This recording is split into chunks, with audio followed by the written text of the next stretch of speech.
Okay, we're gonna try this again because I just ended up deleting the wrong video. Anyway, so my name is Megan. I don't really know if I'll ever upload another video. This will be a one-time thing or not. So the first thing I'm going to say is because it is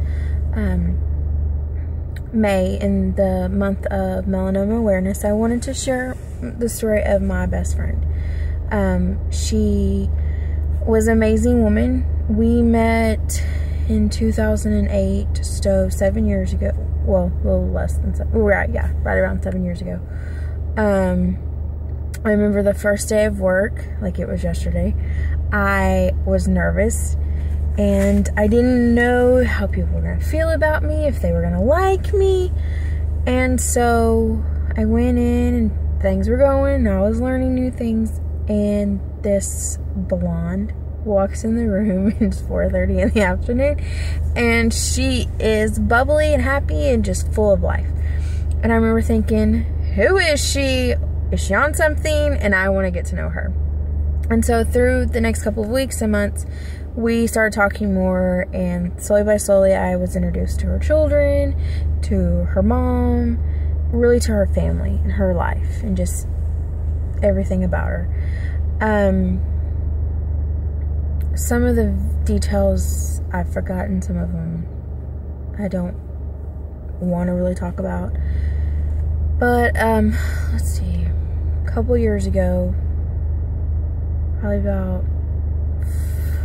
3.5, 4 years ago now, she went to the doctor to get a couple moles and stuff removed off of her neck, and they did some testing, and they said that it was melanoma, which, if you're not familiar with it, is a more aggressive form of skin cancer. And coming to find out that she had it, and they were like, well, we're going to do this quick surgery, and we're going to remove it, and you'll need a little bit of follow-up care. But at the moment it was like, yay, we caught this early, it's going to be great, she'll need some chemo, some radiation, but things will be great. I know in the moment it felt like it was a lot longer, but looking back, she started to get treatment, but it didn't happen as quickly as we felt like it should. We kind of feel like the ball got dropped. I'm not blaming the hospital. I'm not blaming our government. I'm not blaming anybody. The outcome would have been the same. You know, God called her home. It was her time. But it seemed like a struggle to get the therapies she needed and everything. And she finally got a hold of her doctor, who was amazing. He's going to be a great surgeon and continue to change lives as he goes. And so he helped get the ball moving. As time went on and things started happening, they retested her, and it had spread, and it was bad. And we learned that, you know, it was stage 3, that it was going to be hard to beat now at this point. And so she was like, the whole time, I'm going to get through this. I have so much more living to do. I'm not going to let this get me down. I have my kids to raise. There's so much she wanted to do. Like, she wanted to be a teacher. She wanted to help children. She wanted to make the difference in so many lives. And she was always so uplifted about it. And even in her moments where she was like, oh my gosh, you know, reality struck, like I may not survive this, she still tried to outweigh the good with the bad and keep that positive attitude. During this whole time, she still kept encouraging everyone around her to do the best that they could do, and to be positive about it, and to know that it was okay. And some things that I'll talk about later if I make another video. So anyway, some crazy things kind of happened, and at one point the decision was made that she needed to go back into the hospital. She had gotten to the point where she couldn't walk, and she barely could walk, and had some sores on her, and was in excruciating pain, and had gone to doctors and got medicine, and was taking these pills that we didn't even know were going to help her, because at the time it was like a trial, like a study. Now you hear about them, but this time it wasn't as popular. I don't remember the name of it. Someone told me, I'd be like, yeah, that was it. But the decision was made for her to go back into the hospital. This was after she had had the first surgery, then she had a second surgery. Then it was kind of like, okay. This is, of course, over a span of time. But we knew something was wrong. She was in more pain. She wasn't progressing as we've thought. And it was right before Thanksgiving, and they told her that it had spread and it had pretty much taken over her body, and that it was just a matter of time. And her wish, she was very calm during it, and her wish was that she had the holidays with her kids. That's what she wanted. That didn't necessarily go as planned. December 2nd, 2012, she passed away. She had went from the hospital to a rehab center back to like a emergency room facility. Wasn't really a part of a hospital, but like urgent care / emergency room. And she was in ICU there. I was there as much as I could.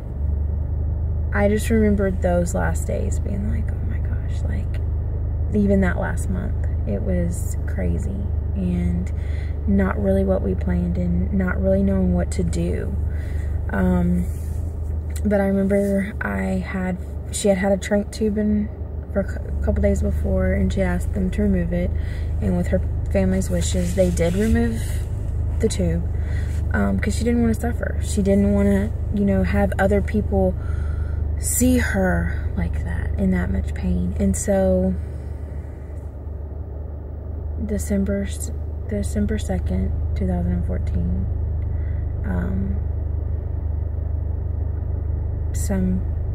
I don't even remember the time. It was extremely early, but she had passed away. I remember we were watching this show that we love to watch together, and I had fallen asleep right beside her bed. And when I woke up, the nurse was standing there, and she had said, she's gone. It was hard to imagine. And knowing I was laying there, I remember seeing that her head was towards my side, and I remember thinking, she didn't want me to watch her. She wouldn't want me to watch her take her last breath. She wouldn't want me to watch her in all that pain and suffering, and wouldn't want nobody, wouldn't want her kids, wouldn't want her family, nobody to see her like that. And the next couple of months were really, really hard. And even thinking about her now, it makes me tear up. Because of her, she would want her story to be told. She would want somebody who, if somebody could learn from it, if somebody could be taught something, if somebody could teach somebody else about it, she would want others to know. The whole time she was battling the melanoma, she was telling people, stay out of tanning salons, and wear sunscreen, and protect yourself, and it's better to be, to not look like you've seen a ton of sun, and to be really extremely white if you're like me, but not to be tan if it meant that your family didn't have to see you suffer, that you didn't have to have to suffer, have that pain. She was a beach person. I mean, clearly through and through. She loved the beach, and she said, when I was younger, I didn't wear sunscreen, never thought about it. And so she was very big on awareness, very big on telling people how it was. I remember the last year, I believe it was almost a year or right around a year that she battled it. That how her life changed. You know, she was amazing. She was the most amazing best friend ever, and through it all, she was positive, and she was so encouraging to everybody around her. It was like, we're supposed to encourage you, but yet she was the one that was encouraging us. Stay strong, stay positive. You know, God's gonna get us through this, and He doesn't allow this to happen to somebody if He doesn't have a greater good to come from it. And to see her relationship with God at the end too was remarkable.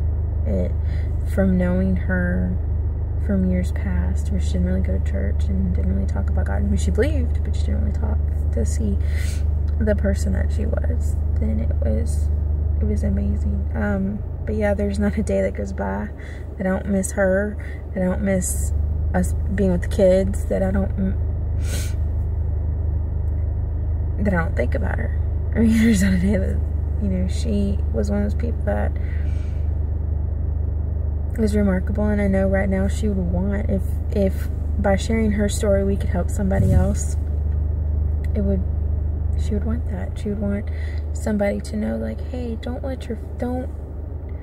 protect yourself, be informed, know your risks, and do your best. And no one wants to see their family suffer or see someone you love suffer. And so be out there, bring awareness to something that back then I was like, what is melanoma? I have no idea what we're talking about. Now there's more awareness, but bring awareness to everything around you and tell people, like, hey, this is real and it's aggressive and people die. She's not the first one that I've known that has passed away because of the effects of melanoma. So I feel like it's a great month of May, right before the summer fully kicks off, to bring awareness and to tell people, hello, sunscreen, please. You know, think about how much time you're out in the sun. Be hydrated, even being hydrated while you're out there, drinking plenty of water, and wearing a hat if that's, you know, something. It's like, hey, I don't have to look perfect. I don't need to be a supermodel to be outside in the summer. I need to be protected. I need to protect myself. I need to protect my body. You only get one. I mean, you only get one. That's it. And so while you're here on earth, try to take care of it, because you only get one. So I don't know if I'll ever record another video. I have a couple ideas. I don't know if I ever will, but just to know, wear sunscreen. Know, find out, learn, teach somebody else, show somebody else, tell them, like, hey, you know, protect everybody around you. This is something that's serious. And don't say this is never gonna happen to me, because it does. And it's scary, and I don't mean to scare you, but it's true. It does. Cancer's not fun. It's something hard to deal with, and it's real. And the more knowledge you have behind it, the better you're going to be. The better everybody else is to know what's really going on. So for now, I say goodbye. And maybe later we'll see each other. Maybe not. I really have no idea where I'm going with this. Bye, guys.